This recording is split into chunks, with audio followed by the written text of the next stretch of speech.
ওর মার দুধ নাই, সেই জন্য হচ্ছে ওরে ফিটার খাওয়াইতে হইব।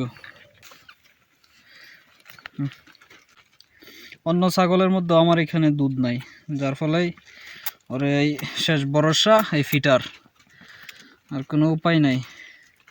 আর এসব বাচ্চা কিন্তু একদিন 2 দিন এরকম ফিটার দিয়ে দুধ খাওয়ালে পরে এমনিতেই ওই খুব ভালোভাবে খাইতে পারে।